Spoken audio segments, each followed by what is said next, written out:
Welcome to the Critical Thinking Literacy channel. I'm John Bala. Today we examine part 4 of our Power and the Mind series, the media ecosystem.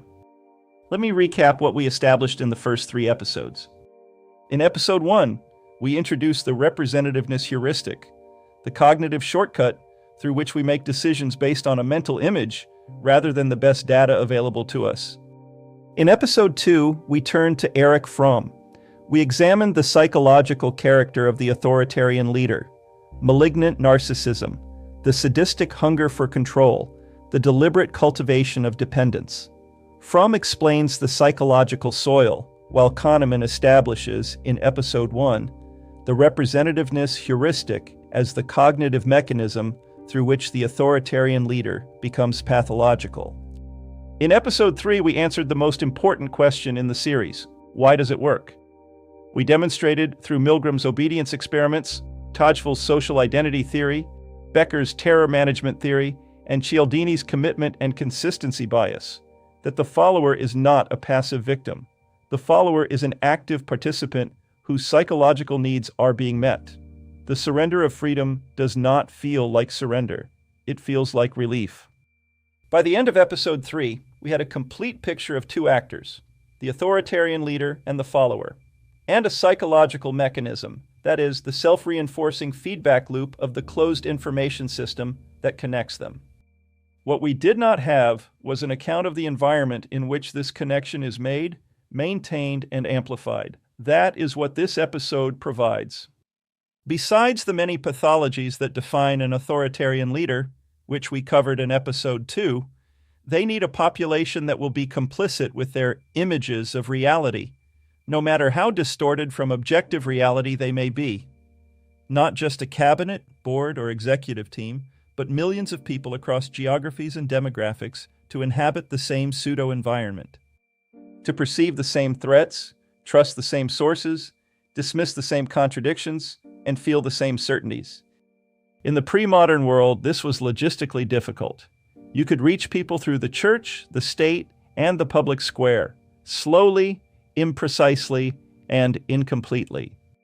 The modern media ecosystem solved this problem, and then the digital media ecosystem solved it at a scale and with a precision that no authoritarian in history could have imagined.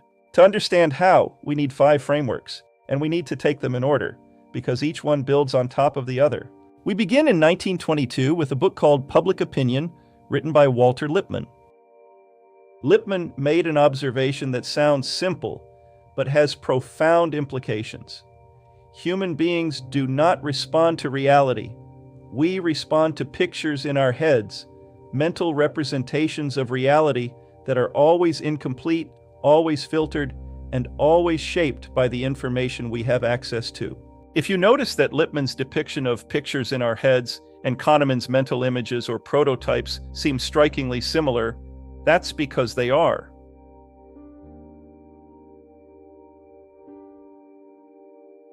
Lippmann called these images in our heads the pseudo-environment. The world is too large, too complex, and too fast-moving for any individual to experience directly. We experience it almost entirely through representations, reports, images, narratives, summaries, created by others and transmitted through media.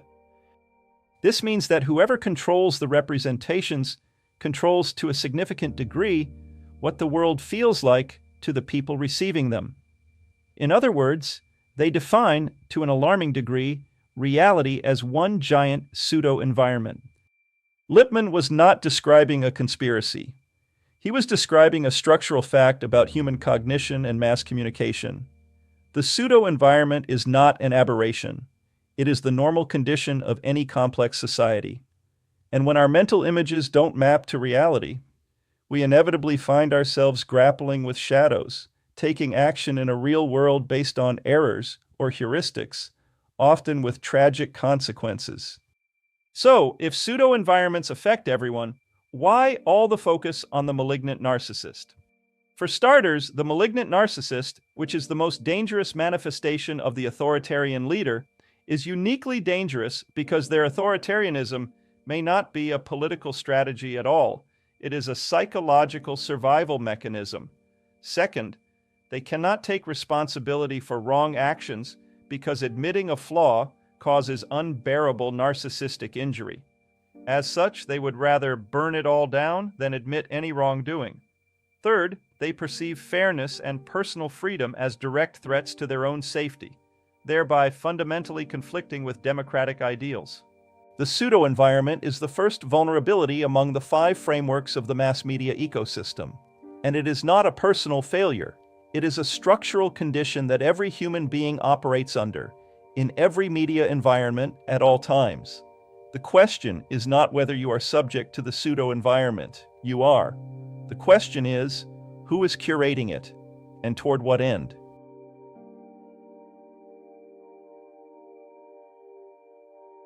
In 1972, 2 researchers named Maxwell McCombs and Donald Shaw published a study of the 1968 U.S. presidential election.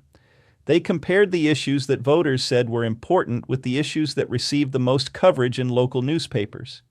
The correlation was striking. Media did not appear to tell voters what to think about the issues, but, and it's worth underscoring here, it had a powerful effect on which issues voters thought about at all. McCombs and Shaw called this agenda setting, the media's capacity to transfer the salience of issues from the media agenda to the public agenda. What the media covers becomes what the public considers important. What the media ignores becomes what the public does not think about. This is a subtler form of influence than propaganda. It does not require the media to lie. It does not require the audience to be credulous. It only requires that coverage decisions, which stories to run, how prominently, how often, with what framing, shape the landscape of what feels real and urgent and worth attending to. And here is where it connects directly to everything we established in the first 3 episodes. An authoritarian leader who dominates the media agenda through controversy, spectacle, outrage, or sheer volume is not merely getting attention.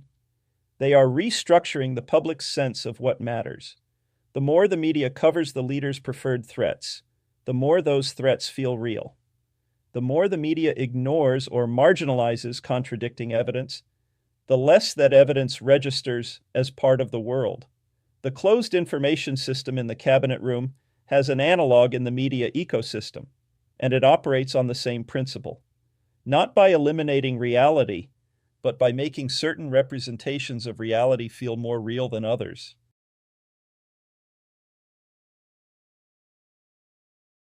So far, we have been describing a relatively traditional media environment, one in which a relatively small number of outlets decide what to cover, and a relatively large number of people receive that coverage.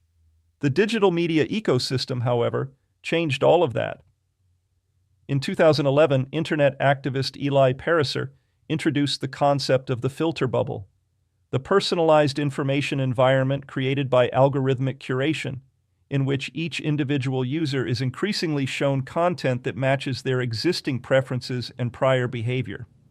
The mechanism is straightforward. Every interaction you have with a digital platform, every click, every scroll, every pause, every share, generates data. That data is used to predict what content will maximize your continued engagement, and the content that maximizes engagement tends to confirm what you already believe, activate your existing emotions, and reinforce your existing group identities. That said, the algorithm is not a propagandist. It has no ideology, but it does have an optimization target, engagement. And engagement at scale turns out to be maximized by content that is emotionally activating, identity confirming, and outrage inducing. This means the digital media ecosystem, as a structural matter, amplifies exactly the kind of content that authoritarian leaders produce and that authoritarian followership psychology responds to. It is not a conspiracy. And here is the feature of filter bubbles that Pariser identified as most consequential. They are largely invisible. We do not experience the filter bubble as a filter. We experience it as reality.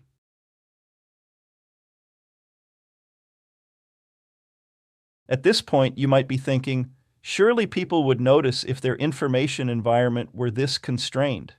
Surely someone would ask questions. This is where the fourth framework becomes essential. And here's why.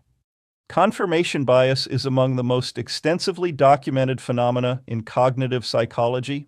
Defined simply, we tend to seek out, interpret, and remember information in ways that confirm our existing beliefs. We apply more rigorous scrutiny to evidence that challenges us than to evidence that supports us. The deeper mechanism is what psychologist Kunda called motivated reasoning. The question is not just what information we seek, it is what cognitive work we are willing to do.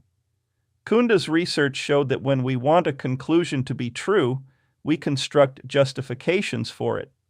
But when we do not want a conclusion to be true, we construct objections. We experience this process as rational evaluation, but it is not. Using an earlier example from episode 1, the leader's cabinet cannot tell the leader the truth, and the follower's media environment makes it structurally easier to avoid the truth than to encounter it.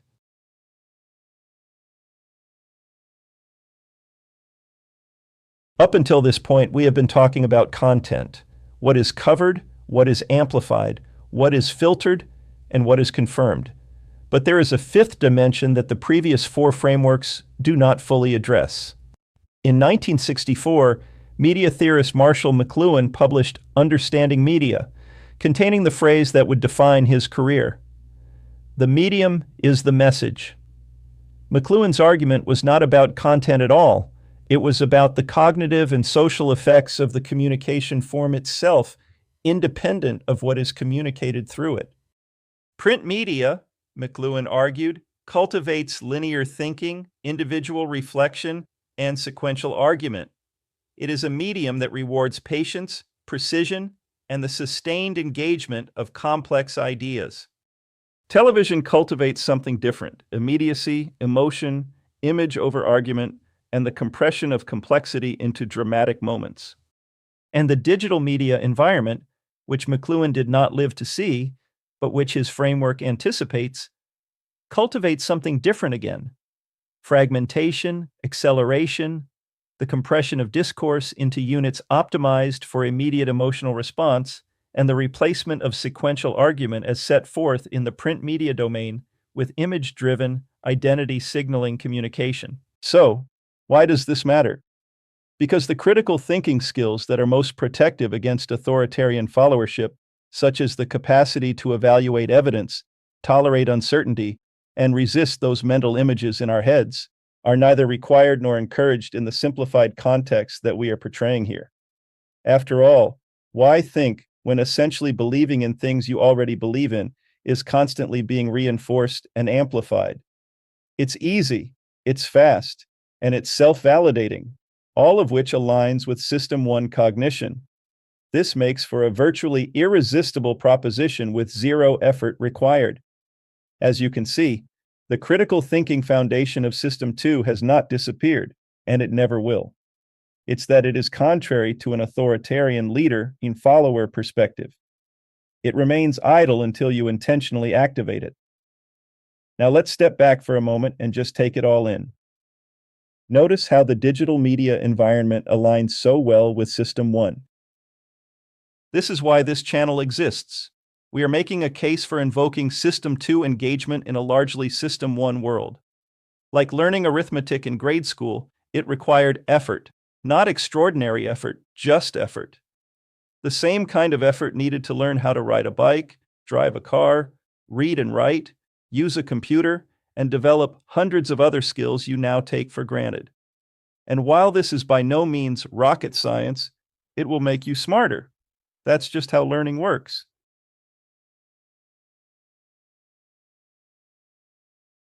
Let's now bring these 5 frameworks together, because their interaction is more important than any one of them alone.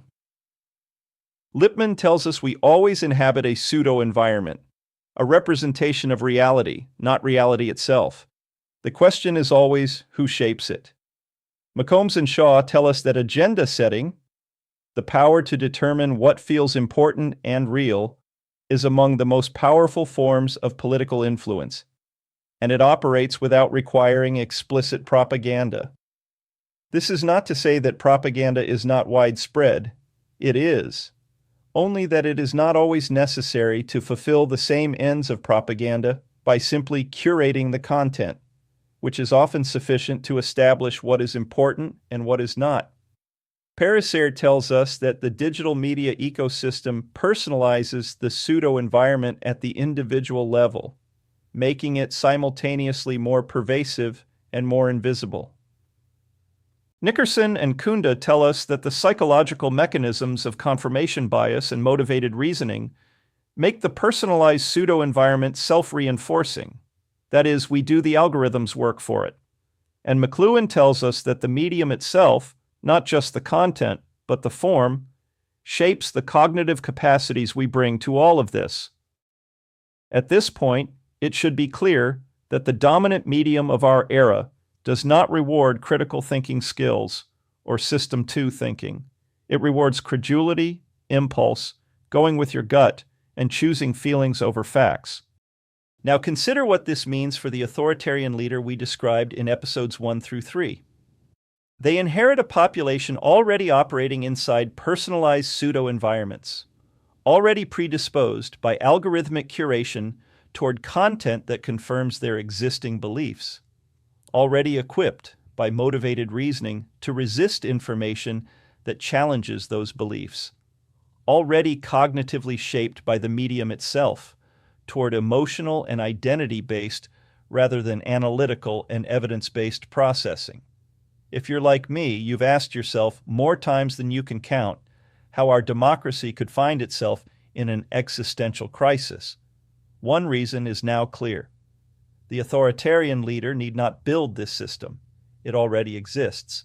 They need only to learn to operate within it and to recognize, as the most effective ones always have, that what the media ecosystem rewards and what authoritarian followership psychology responds to are, in the current moment, nearly identical.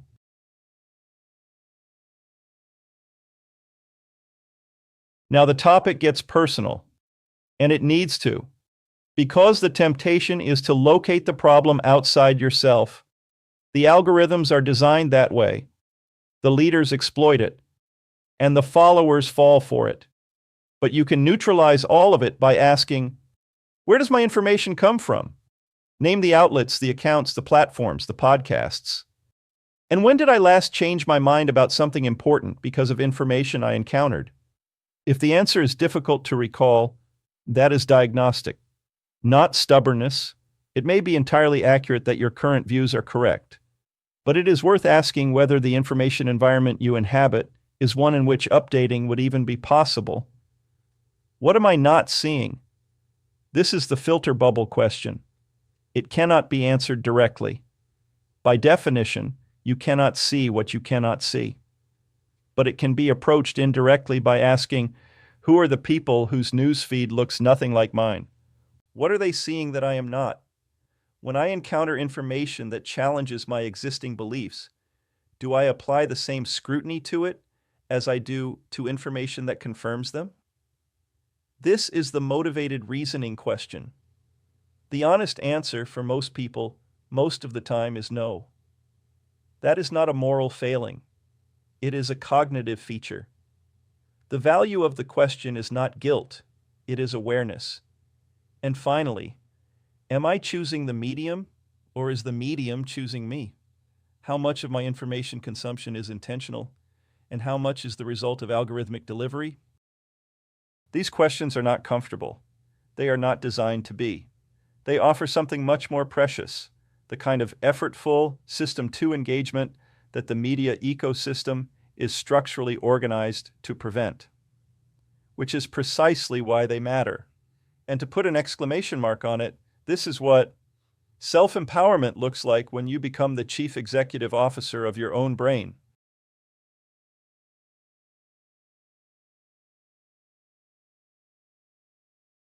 In episode 3, we noted that Fromm was a radical optimist. That optimism deserves to be stated again here, because the picture we have painted in this episode is admittedly a dark one. Fromm believed that the escape from freedom was not inevitable, that the capacity for genuine individual autonomy, what he called biophilia, for the life-affirming alternative to submission, was not extinguished by authoritarian psychology. It was suppressed, and suppression can be interrupted. The media ecosystem is a structure. Structures can be understood, and things that can be understood can be navigated. That navigation is a skill, specifically a System 2 skill. It requires deliberate effort. But you have applied deliberate effort before to harder problems than this, and you succeeded. The difference here is that the payoff compounds. Every time you interrupt a filter bubble, question a salience claim, or catch motivated reasoning in action, in yourself, you become harder to manipulate and clearer in your thinking. That is not a small return. In fact, critical thinking literacy may be the highest yield skill available to a citizen in this media environment.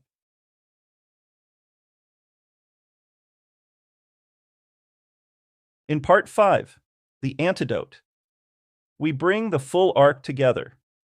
The leader, the follower, the mechanism that bridges the two together, and the media ecosystem that distributes the content. And the question every episode has been building toward: what does a genuine critical thinking practice actually look like in response to all of this? Not as theory, but as a toolkit. And that work begins here, to put the tools of critical thinking directly in your hands. No ideology, no agenda, no price tag. So, if these videos have moved the needle, the best thing you can do is share them. Every like, every subscription, every share puts these tools in the hands of someone who wants them. And while we will never tell you what to think, we do provide the training and complementary resources that put you on a positive trajectory, aligned with your values, goals, and the person you want to be. Do yourself a favor and be that person. Until next time, I'm John Balla. Think critically and choose wisely.